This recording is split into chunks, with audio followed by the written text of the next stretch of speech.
Oi, pessoal! Falaremos hoje sobre o trovadorismo, que foi um momento literário acontecido lá em Portugal por até mais ou menos aproximadamente o ano de 1418.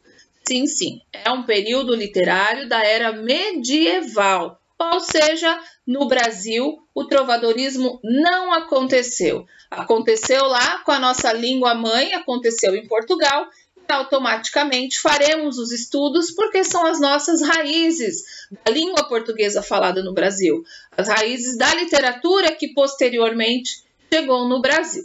O tema da aula de hoje é trovadorismo. Então tá aí para vocês, ó. Vamos analisar o que está aparecendo na tela de vocês.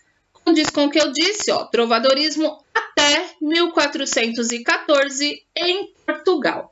Gente, é impossível afirmar que foi exatamente até 1418, assim como é impossível precisar o ano em que iniciou, porque é igual moda, ninguém sabe, moda musical, moda de roupa, moda de maquiagem, cabelo, ninguém sabe exatamente quando começa e ninguém sabe exatamente quando termina. Assim é com a literatura, com as artes plásticas, com as artes cênicas, a moda muda, mas a gente não consegue precisar quando ela começou e quando ela terminou. Ela simplesmente vem e vai sem nenhuma data exata de início. Eu não posso dizer que ela foi até o dia 15 de fevereiro de 1418. Isso é impossível. Ela simplesmente vai mudando com o tempo, inicia-se outra, termina uma, começa outra,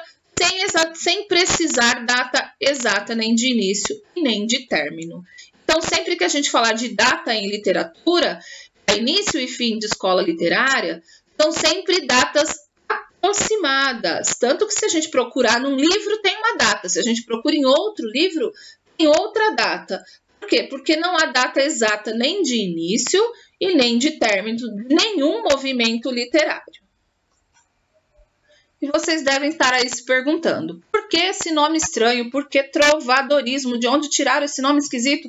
O que é o trovadorismo? Então tá, você já sabe que é a primeira escola literária, mas o que acontecia para esse movimento se chamar trovadorismo? Então vamos lá. O que é o trovadorismo? Então, é sabido por todos que o primeiro movimento artístico e literário da língua portuguesa, lá de Portugal. As poesias dessa época eram escritas para serem cantadas e tocadas, então não tinha poesia para ficar presa no livro, não tinha poesia para ser declamada no formato que hoje a gente tem em mente de poesia. Era mais ou menos como escrever uma letra de música. Eu escrevo a letra da música, depois vem alguém, coloca uma melodia, a gente toca e canta junto e faz a minha poesia. Essa poesia, desse formato, ela sendo escrita para ser cantada, ela tinha o nome de trovas. Por isso, trovadorismo. E essas trovas eram cantadas pelos trovadores. É mais ou menos os cantores da época. Eles trovavam, eles cantavam a trova, a poesia. Então, ela era feita numa estrutura bem bacana, com rima, com refrão. Do jeito que a gente conhece a letra de música hoje, ela já era feita desse jeito. E por que a poesia dessa maneira? Porque a poesia cantada é uma música, uma trova, por isso que ela chama trova, ela não é só falada. Elas eram cantadas em festas oficiais em palácio, casamento, festa de aniversário, toda cerimônia oficial que se fazia no palácio, como meio de entretenimento, eram essas trovas. Os trovadores eram os artistas que chegavam na festa para animar aquele momento. Tanto que os instrumentos usados, as vozes, elas são bem peculiares, bem período medieval mesmo. Todo filme medieval que a gente assiste, tem lá a musiquinha, aquela música que era dançada em círculo por casais, que ia trocando de casal. Então, é bem peculiar o som, a letra e a voz lírica cantando no fundo. Não era de qualquer jeito que fazia, tinha tudo um padrão, todo um modelo a ser seguido. Isso é chamado de escola literária. Por que escola? Porque é um modelo do jeito de se fazer. E quem é que podia participar desses momentos de trovas? Lembrando que estamos falando do período medieval, castelos e a igreja no domínio de tudo, grandes reis, senhores feudais, é tudo isso do momento da Idade Média. Mas a poesia cantada, as trovas, não era para todo mundo, infelizmente. Então o clero e a nobreza, eles tinham acesso a esse tipo de arte. Sim, quem era o clero? A Igreja Católica. Só existia a Igreja Católica nessa época. Então a Igreja Católica pertencia à elite social naquele momento. Padre, bispo, papa, freira e tudo mais que tiver, todos os patamares que eu consegui encontrar dentro da Igreja Católica. E também a nobreza. Quem era a nobreza? Os reis e os senhores feudais. Reis e senhores feudais. Ou seja, o coitado do camponês, o súdito do rei, os vassalos, os camponeses, os pobrezinhos não tinham direito a participar de festa no castelo, muito menos de ouvir poesia e muito menos de fazer poesia. O pobre também não participava da festa, não ouvia poesia e não escrevia poesia. Por quê? A poesia pertencia somente às festas palacianas, só aos eventos que aconteciam dentro do palácio. Para toda escola literária, pessoal, nós temos um contexto histórico. Por quê? Porque a coisa não para. Agora vamos falar de literatura, depois política. Tudo acontece ao mesmo tempo. Assim é da mesma forma que é hoje. Então, enquanto a poesia estava acontecendo, o mundo estava trabalhando. Então, a poesia está situada dentro desse contexto histórico. Ou seja, a organização social e política que acontecia na sociedade, ela refletia diretamente dentro da poesia, na arte, não só na poesia, mas em todos os tipos de arte. Os problemas sociais, eles eram refletidos na arte, mesmo porque estamos falando de época medieval, gente, da época medieval, onde não se tinha jornal, televisão, repórter, internet, sequer um papelzinho com as notícias impressas, não tinha imprensa nessa época. Então a literatura era uma coisa manual, feita ali num papel bem manual mesmo, e era esse papel que o autor fez, que o autor escreveu, que circulava por na mão de todas as pessoas, como a literatura da época. Então é importante a gente conhecer de toda a escola literária que a gente estudar, é importante que a gente conheça o contexto histórico, porque, de certa forma, a literatura ela vai retratar exatamente o que acontecia na sociedade, porque era a literatura o meio de comunicação da época, a poesia, a literatura historiográfica que conta as histórias, que narra as coisas que aconteceram, era a literatura da época e que retratava a literatura retratava exatamente a história, exatamente assim.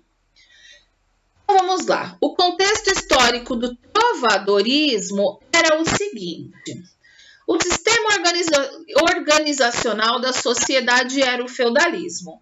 Vocês provavelmente já ouviram na matéria de história a respeito do feudalismo, que eram grandes senhores, donos de fazendas, que tinham muitas plantações e muitas terras, que davam um pedacinho de terra lá para o seu vassalo, o seu empregado morar, em troca da moradia e de um pouquinho do que ele plantava para ele consumir com a família. Então não era pagar um super salário, de ter um capataz na fazenda, não. Ele tinha vassalos, ele tinha empregados que trabalhavam num esquema de faz tudo para mim que eu não faço nada para você.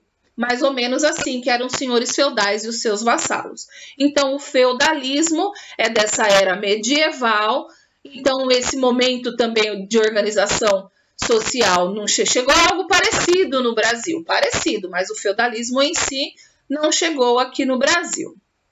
Os reis, tínhamos castelos, todo castelo tem rei, rainha, princesa, mas eles não tinham tanto poder assim, mais poder que os senhores feudais. Os reis não, era mais uma figura simbólica do que o manda-chuva, o que manda em tudo e todos. Então a gente consegue dividir isso em classes sociais. Na época chamava estamentos, divisas e não classes sociais. Então, os estamentos da época eram o seguinte: nós tínhamos a nobreza, que eram os reis e os senhores feudais, na classe mais alta. Tínhamos o clero, também na classe mais alta, e o restante, que eram os servos ou os camponeses. Nesse período medieval, gente, não existe o lance de trocar de classe social. Vou trabalhar pra caramba até virar um senhor feudal. Não, não, não. Você nasceu servo, nasceu na família de servo, você continua sendo um servo e você não troca de estamento. Quem tem sorte de nascer na nobreza, vive na nobreza. Se não tem, vive na pobreza. Exatamente deste jeito.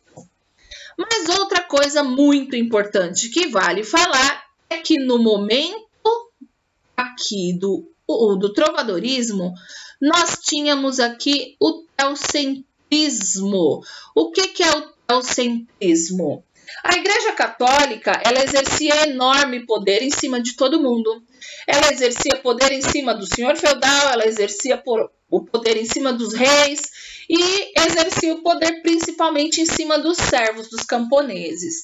Então, era um momento teocentrista. Quem governava de verdade, quem mandava em tudo, na verdade, era a Igreja. Colocava Deus no centro de tudo. Quando eu digo Deus, não é Deus, o nosso Deus. Deus é a Igreja, a instituição Igreja, quem comandava tudo.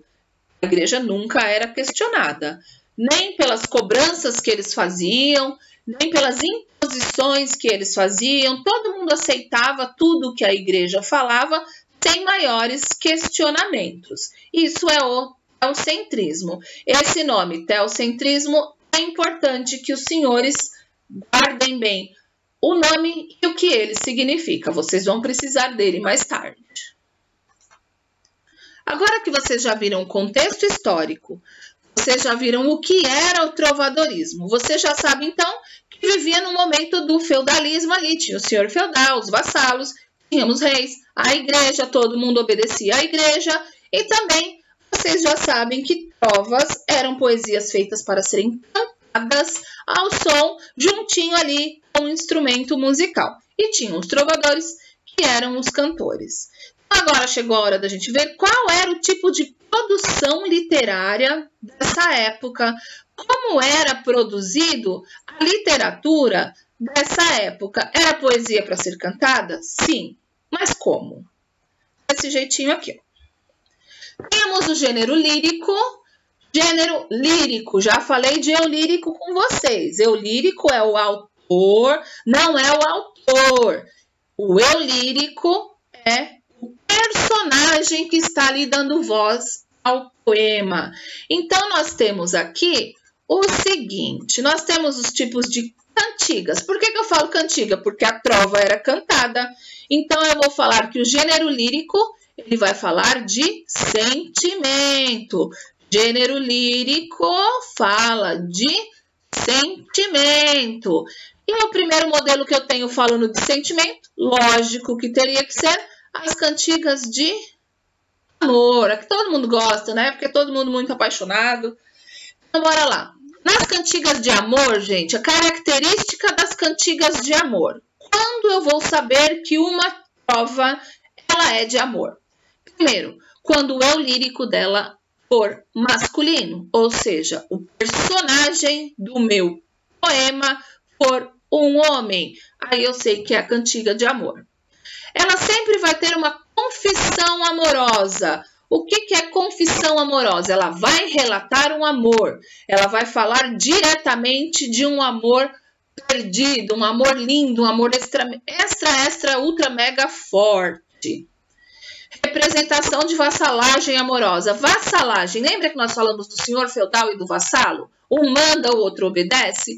É mais ou menos isso que o eu lírico faz na poesia. Eles se colocam como vassalos da senhora. sua dama. Então ele se põe aos pés da mulher que ele ama nessas poesias, nas cantigas de amor. Então, a mulher é um ser supremo, a mulher é um ser idealizado, ou seja, é aquilo que ele sonha, exatamente assim. Mas, em contrapartida, é um amor impossível. Ela é tão perfeita que jamais vai dar bola para esse homem. Então, essa cantiga de amor é uma coisa bem requintada, é uma linguagem muito rebuscada, é muito sentimento, é muita melação, sabe? Por quê? Primeiro, o ambiente é palaciano. Começa por aí. Deixa bem claro que são pelos palácios, pelos corredores do palácio, e que aquela mulher tão linda, dos olhos assim, dos olhos assado, mas nunca vai ser minha. Mais ou menos assim. O homem fala do amor como se fosse algo impossível. E ele apresenta a mulher como se a mulher fosse um ser divinal. Uma coisa que inalcançável para o homem, que é um pobre coitado apaixonado. Isso é cantiga de amor. Ao ladinho nós temos as cantigas de amigo. Apesar de ter o nome de amigo, não é para sua amizade que você vai fazer poesia. Nesse caso de cantiga de amigo, o eu lírico é feminino, gente. É a mulher que fala de amor. A mulher vai falar de amor e vai se referir ao homem como amigo. Ela não se refere ao homem, ao seu amado. Claro que uma vez ou outra ela fala amado na sua poesia, mas na maioria das vezes ela se refere ao amado como amigo. E lembrando que é só o eu lírico feminino. Mulher não fazia poesia, mulher nem escrevia e nem cantava a poesia. Ela só servia de figura ilustrativa para quê? Para fazer o eu lírico feminino na cantiga de amigo. Enquanto o homem fazia cantiga de amor em ambientes do palácio, a mulher fazia cantigas de amigo no ambiente campestre, ou seja, na praia, numa floresta, num pomar, conversando com o passarinho, conversando com a árvore, com o pinheiro, com o mar. Então ela nunca estava dentro do palácio. E o tema principal, enquanto do homem era o amor impossível, da mulher é falar da saudade. Então eu costumo brincar aqui com os meninos e falar o seguinte: mesmo tendo o eu lírico feminino, o ego que é cheio ali é o masculino. Por quê? Porque ele trata de uma mulher que morre de saudade de um homem. Esse era o único jeito que o homem conseguia usar o eu lírico feminino, falando que tinha saudade do seu parceiro, do seu amigo.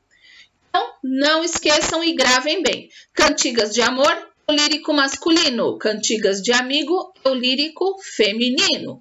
O homem canta o amor. A mulher canta a saudade. O homem num ambiente palaciano. A mulher num ambiente campestre. Então, nós temos essas diferenças aí dos gêneros de cantiga de amor e cantiga de amigo. É importante, gente, a gente saber que as cantigas, as trovas, por ser de uma época bem antiga à nossa atual, elas eram feitas num idioma diferente. Não é na língua portuguesa que a gente começa hoje. Foi antes de todos os acordos ortográficos que puderam existir.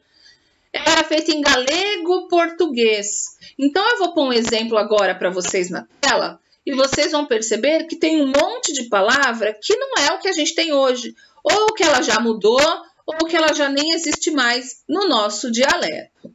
Eu vou colocar primeiro uma cantiga, logo vocês vão ver que é uma cantiga de amigo. Por que que ela é uma cantiga de amigo? Olha lá, começa no Ondas do Mar de Vigo. Já começa falando de um ambiente natural. Ela está falando de ondas do mar. Ela está conversando com o mar. Imagina ela na praia falando com o mar. Se vistes meu amigo, falou de amigo. Também é cantigas de amigo.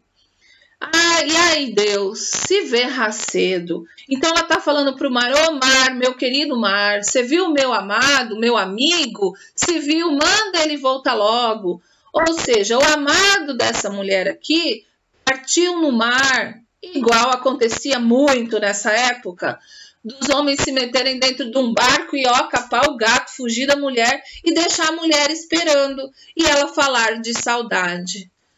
Ondas do mar levado, se vistes meu amado, ela falou amigo aqui no primeiro. Aqui ela já falou amado. Falou de amado. Será que pode isso? Pode, claro que pode. E aí ele segue nessa estrutura. Se vistes meu amigo, o porquê eu suspiro, olha que esse o aqui que diferente.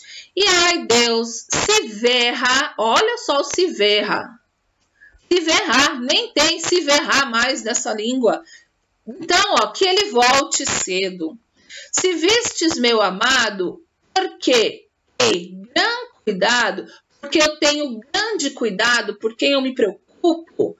E ai Deus, se verrar cedo.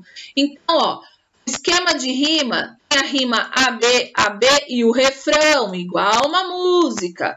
Igual uma música, tem rima e tem refrão. Exatamente do jeito que é a música. Aí aqui do ladinho a gente confere. Conversa com elementos da natureza? Sim, tá falando com o mar. Apresenta o tema saudade? Sim, tá morrendo de saudade de alguém que partiu no mar. Escrita em galego-português, essas coisinhas estranhas que vocês viram aqui, galego-português. O eu lírico é feminino? Sim, o eu lírico é feminino. Fala de um amigo. Olha aqui, gente, que bacana a fotinho de um instrumento musical, bem rústico, claro, época medieval a coisa ia ser rústica, não ia ser um instrumento super moderno igual que a gente tem hoje, mas feito de couro, um quadradinho de madeira com couro, que servia mais ou menos como instrumento de percussão que nós temos hoje. Igual um carrom, para quem conhece, que ele é bem rústico, mas bastante utilizado nos dias de hoje.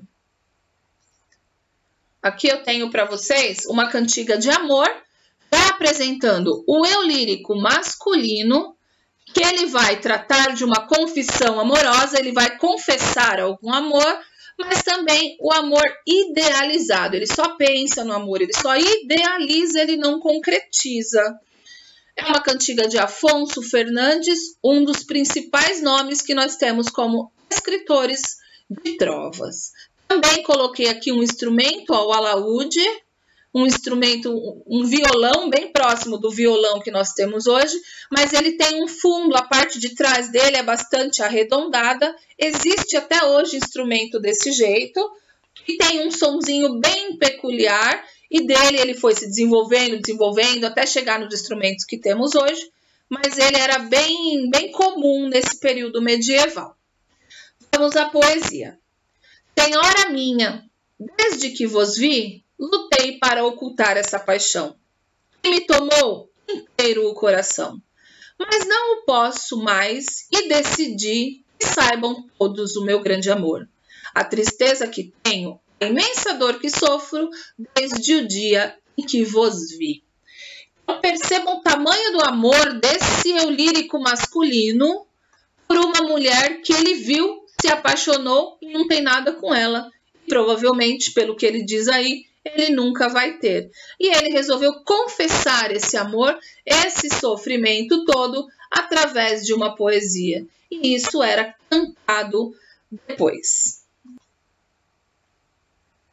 Já no período medieval, as pessoas gostavam de fazer coisa que vocês hoje também gostam. É tirar o sarrinho do colega, tirar o sarro daquele que faz algo diferente de vocês, que faz uma coisa boa, que faz uma coisa ruim. Então, aquela sátira de hoje também já existia nas trovas, nas canções, nas cantigas do trovadorismo. Então, temos o gênero lírico, que falava de amor, que eu já falei para vocês, e também temos aqui o gênero satírico. Para que serve o gênero satírico? Para tirar o sarro de alguém. E nós temos também dois tipos de cantigas de gênero satírico. É o gênero de escárnio e o gênero de maldizer. Ambas servem para criticar, ambas servem para tirar o sarro de alguém. Vamos ver a diferença, então, se tem a mesma função as duas, por que existe escárnio e por que existe maldizer? Escárnio, gente, vem lá do escarnecer, de expor a carne, de expor alguém ao sofrimento. A vantagem não. O objetivo das cantigas de escárnio era fazer uma crítica, criticar, só que uma crítica velada. O que é velada? É uma indireta, uma crítica que não fala exatamente com quem você está falando. Você joga uma indireta e a pessoa que está praticando aquilo que você falou já fica com o pezinho atrás, com friozinho na barriga, suando frio, com medo de estar sendo dela que você falou. Porque do mesmo jeito que receber uma cantiga de amor ou de amigo era uma super homenagem, receber uma cantiga de escárnio ou de maldizer era uma super ameaça. Então, a linguagem da cantiga de escárnio ela é sarcástica e irônica. Ela serve para quê? Para tirar o sarro, para ironizar alguém, para fazer alguém sofrer mesmo. Então, é mais ou menos hoje o que fala na música. Então, mulher, você que fica aí em casa e deixa o seu marido folgado assistindo televisão, ela não falou o nome, mas ela falou para todas as mulheres que fazem aquilo. E se você for uma delas, o que vai acontecer? Vai acontecer que a carapuça vai servir e você vai se sentir mal com aquilo. Então, a cantiga de escárnio é mais ou menos isso. É fazer com que aquela carapuça sirva em alguém que está fazendo coisa errada. E a cantiga de maldizer não tem esse problema de carapuça servir, não. Na cantiga de maldizer, a crítica é direta. Quero falar do João da Silva, vou falar do João da Silva, vou falar o nome dele, e vou ofender e vou falar que é com ele mesmo que eu estou falando. Não tem recado, não tem nada de indireta nem de ironia. É direto e reto com quem eu estou falando. Vamos lá aos exemplos, então. Eu tenho aqui uma cantiga de escárnio, só para relembrar. Ela não fala nomes, ela não cita nome de ninguém, e nem deixa você perceber de quem está falando. É na indireta mesmo. Ela xinga, ela blasfêmia, ela ironiza, ela faz de tudo, mas não fala com quem é. Olha essa que bacana. Ai, dona feia, foste vos queixar, que vos nunca louvo em meu cantar. Mas ora, quero fazer um cantar, em que vos loarei toda a vida. E vedes como vos quero loar, dona feia, velha e sandia. Então, gente, a mulher que ele resolveu aí, pode ver que não tem nome. Ele chama de dona feia. Toda mulher feia do palácio, nesse momento, vai estar se tremendo toda, vai estar gelada, falando, meu Deus, será que sou eu? Aí aqui ele dá outra dica de quem é. Foste vos queixar. Então, aquela mulher que reclamou que nunca recebeu uma prova, é dela que ele está falando. Mas agora você vai receber. Quer saber por que ninguém fez cantiga para você? Porque, dona feia, você é velha e você é louca. Então, ele fala tudo isso da mulher. Então, toda mulher que for feia, velha e doida, nesse momento, vai estar achando que ele falou com ela. Mas claro que ele sabia com quem ele estava falando. A dona que recebeu esse poema era uma senhora que vivia a se queixar pelos castelos. Existiu de verdade essa moça que reclamava, poxa, todo mundo recebe uma trova, todo mundo recebe uma homenagem, menos eu. Pois é, recebeu da pior maneira possível. Mas ninguém sabe de quem exatamente o autor aí está falando. E aí uma cantiga de maldizer. É direta, ou seja, tem destinatário, tem endereço. Totalmente grosseira e ofensiva, não fica brincando com as palavras, fazendo ironiazinha, ela xinga logo e pronto. Trovas não fazeis como provençal. Ou seja, ele não faz trova bem. Provençal é o pessoal lá da região de Provença, onde surgiu o trovadorismo. Então, ele não faz trova legal, não. Mas como Bernaldo de Bonaval. Bonaval é o lugar que morava quem? O Bernaldo, que era o cara que fazia trovas horríveis. O vosso trovar não é natural.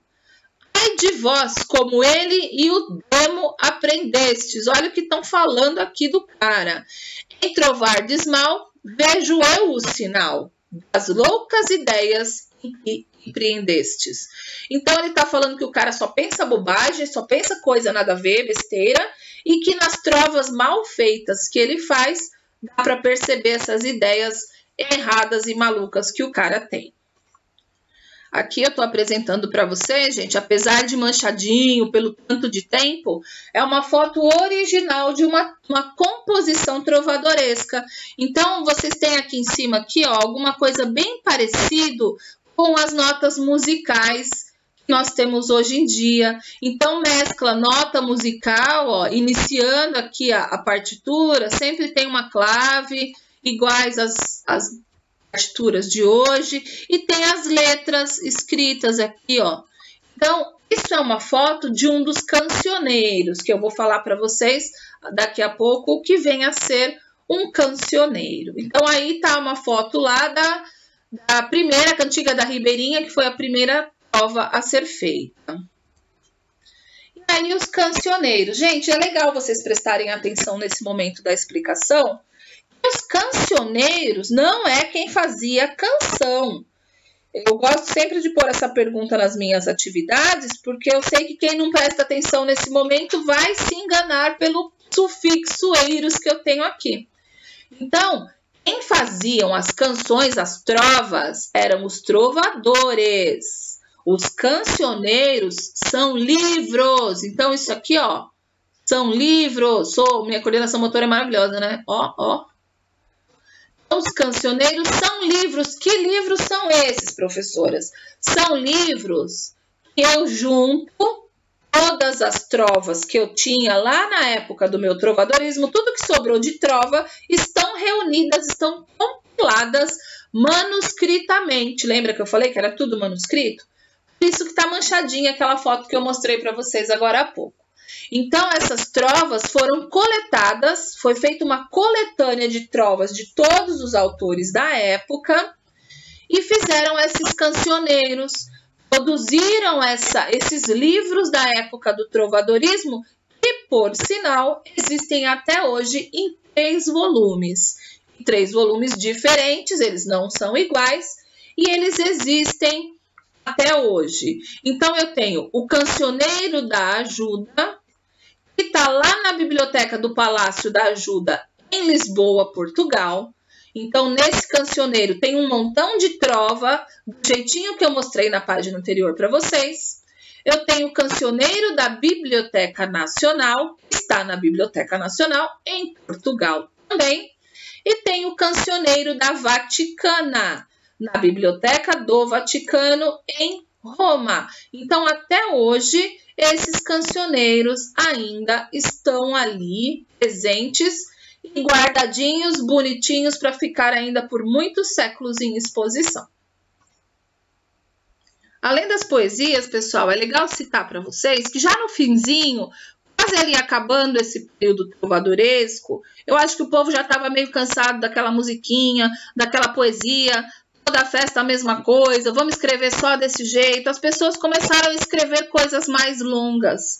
É onde surgem as novelas de cavalaria. Com certeza vocês já assistiram um filme medieval que tinha uma história de amor, e um reino que era contra o outro, e eles brigavam, e um do reino de um se apaixonava pelo reino do outro, e juntava aquele monte de cavaleiro e ia roubar a princesa do outro reino. Temos o rei Arthur, temos Tristão e Isolda, que era o filme que a gente assistiria se tivesse em aula presencial. Eu adoro Tristão e Isolda. Então tá aí, gente. Novelas de cavalarias. Essas novelas eram histórias que contavam grandes feitos e façanhas heróicas em busca do seu amor. Então, cavaleiros saíam desbravando o mundo em busca da amada de apenas um dele. Então, gente, tem um caráter bastante simbólico, fala-se bastante de religião, da espiritualidade cristã.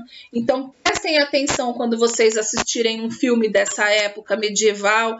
A igreja tem um papel muito forte, o amor, ele é colocado de uma maneira bastante pura.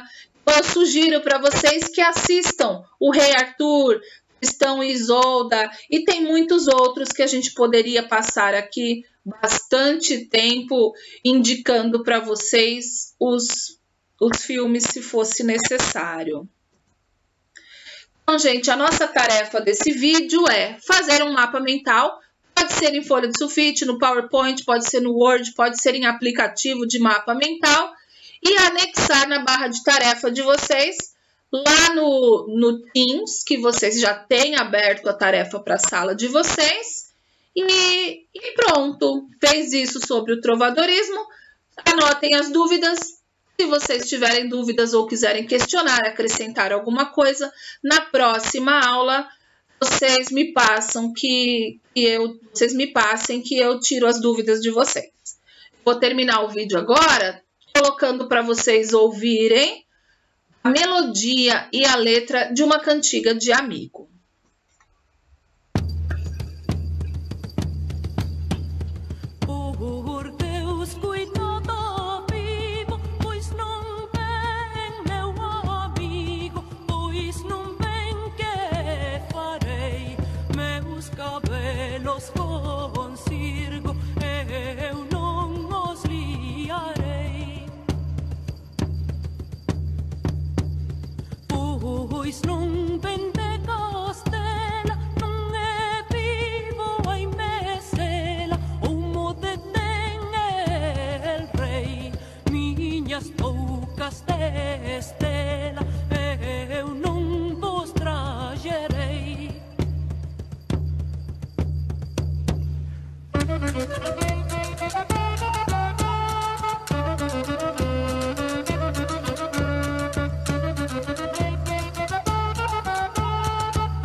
Estas toas muy belas, el mas teu ai doncelas, eu non vos lo negarei, minhas cuitas das fivelas, eu non vos indirei.